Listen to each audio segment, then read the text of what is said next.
మనం పూజ చేయకపోతే ఏమవుతుంది, దేవుడంటే అసలు ఏంటి అనే దాని గురించి తెలుసుకుందాం. చిన్నపిల్లలే కాదు, నేడు చదువుకున్న పెద్దవాళ్ళు కూడా అడిగే ప్రశ్న ఇదే. మన వాళ్ళు వెంటనే చెప్పే సమాధానం అలా మాట్లాడితే కళ్ళు పోతాయి అని. మనకు భగవంతుని గురించి అవగాహన లేనప్పుడు, చెప్పడం చేతగానప్పుడు మనం వాడే మాటే అది. కళ్ళు పోగొట్టడానికి దేవుడేం శాడిస్టేం కాదు కదా. మనం చెప్పాల్సిన సమాధానం అది కాదు. తెలియని వారికి అలా చెప్పడం వల్ల వారికి దేవునిపై మనసు విరిగే ప్రమాదం ఉందని గ్రహించాలి. పూజ అనేది కూడా ఒక యోగ ప్రక్రియ. మనసుతో చేసే వ్యాయామం. మన తెలివితేటలు, జ్ఞానం పెరగడానికి మన మెదడుని మనమే ట్యూన్ చేసుకునే ప్రక్రియ.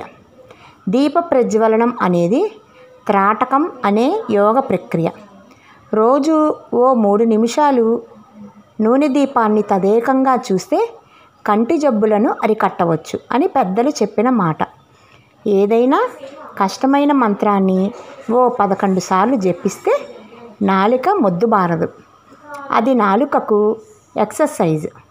అందువల్ల ఎటువంటి కష్టమైన పదాలనైనా పలకగలిగే శక్తి వస్తుంది. ధారణ శక్తి పెరుగుతుంది. భాష మీద పట్టు పెరిగితే స్టేజ్ ఫియర్ కూడా పోతుంది. పూజ అంటే చాదస్తం కాదు, మన ఆరోగ్యం, మన జ్ఞానానికి సంబంధించిన విషయమని చెప్పండి. మన హిందూ ధర్మాన్ని ప్రోత్సహించండి. అదే సమయంలో మూఢ విశ్వాసాలకు దూరంగా ఉండే విధంగా పిల్లలను తయారు చేయాల్సిన బాధ్యత కూడా పెద్దవారిపై ఉంది. ఇప్పుడు మూల విరాట్ ఆ విషయం గురించి తెలుసుకుందాం. భూమిలో ఎక్కడైతే ఎలక్ట్రానిక్ అండ్ మ్యాగ్నెటిక్ తరంగాలు కలుస్తాయో అక్కడ మూల విరాట్ ఉంటుంది. ప్రతిష్ఠించే ముందు రాగి రేకులను కాల్చి ఉంచుతారు. అవి ఈ తరంగాలకు క్యాటలిస్ట్గా పనిచేస్తాయి. ఇంకోటి ప్రదక్షిణ గురించి తెలుసుకుందాం. మనం గుడి చుట్టూ క్లాక్ వైజ్ డైరెక్షన్లో తిరిగినప్పుడు ఆ తరంగాల శక్తి మన దేహానికి వస్తుంది. గుడిలోనే దేవుడు ఉంటాడా అనేది ఒక వాదన. ఎక్కడైనా ఉంటాడు, కానీ ఈ దేవాలయ దర్శనం అందుకు పెట్టారు. పుణ్యక్షేత్రాలు వేదిక్ ఆర్కిటెక్చర్ మీద ఆధారపడి ఉంటాయి. ఇవి మన శరీరంలోని షట్చక్రాలను ప్రభావితం చేస్తాయి. ఆభరణాలతో దర్శనం చేసుకోవాలా, చేసుకుంటే ఏంటి? ఆడవారిని, మగవారిని నగలు వేసుకొని గుడికి వెళ్ళమనేది మన సంపదను చూపించడానికి కాదు, బంగారం వంటివి ఈ తరంగాలను బాగా గ్రహిస్తాయని. ఇంకా కొబ్బరికాయ గురించి. ఇది స్వచ్ఛతకు గుర్తు. పై టెంక మన అహంకారాన్ని, దాన్ని పగలగొడితే వచ్చే కొబ్బరి మన కల్మషం లేని మనసును, అవతల వారి ప్రేమ, కొబ్బరి నీళ్ళు అంత తీయగా ఉంటాయి అనడానికి సంకేతం. ఇంకా మంత్రాలు.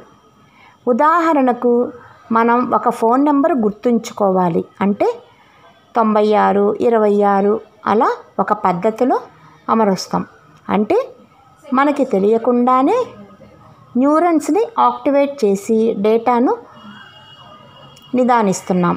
అదేవిధంగా మంత్రోచ్చారణలు అక్షర నియమంతో ఒక లయను కలిగి న్యూరన్లను ఉత్తేజపరుస్తాయి. ఇంకా గర్భగుడి ద్వారం ఒక వైపుకి ఉండడం వల్ల ఆ శక్తిని మన శరీరం గ్రహిస్తుంది. అందుకే మరీ ఎదురుగా కాక ఒక వైపుకి నించొని స్వామివారినో అమ్మవారినో దండం పెట్టుకోండి అంటారు. అభిషేకం గురించి. విగ్రహాలు పంచలోహాలతో ఉంటాయి. వాటికి పాలు, తేనె వంటి వాటితో అభిషేకించినప్పుడు కింద ఉన్న తరంగాల శక్తితో ఔషధ గుణాన్ని సంతరించుకుంటాయి. అంతేగాని సినీ కటౌట్లకు పాలాభిషేకాలు అట్లాంటివి కాదు. అది ఒక మూర్ఖత్వం కూడా. ఇంకా హారతి.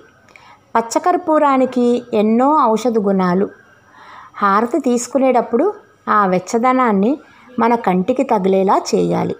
దీనికి ఆయుర్వేద పరిభాషలో స్వేదకర్మ అని పేరు. ఊరికే గాల్లో హారతి తీసుకుంటే చాలదు. ఇంకా తీర్థం. ఇందులో పచ్చకర్పూరం, తులసి, లవంగాలు ఇలా ఎన్నో పంచామృతంతో అభిషేకం చేసినది తీర్థంగా ఇస్తారు. ఇంకా మడి. తడి బట్టలకి ఆక్సిజన్ని ఎక్కువగా తీసుకునే గుణం ఉంటుంది. అందుకనే మడి. ఇదండి అసలు దేవుడంటే ఏంటి, పూజ చేయకపోతే ఏమవుతుంది అన్నదానికి అర్థం. నా ఈ ఛానల్ కనుక మీకు నచ్చినట్లయితే, ఇంకా ఇలాంటివి ఆధ్యాత్మిక విషయాలు ఇంకా తెలుసుకోవాలి అనుకుంటే తప్పకుండా నా ఛానల్ని లైక్ చేయండి, షేర్ చేయండి, సబ్స్క్రైబ్ చేయండి. నమస్తే.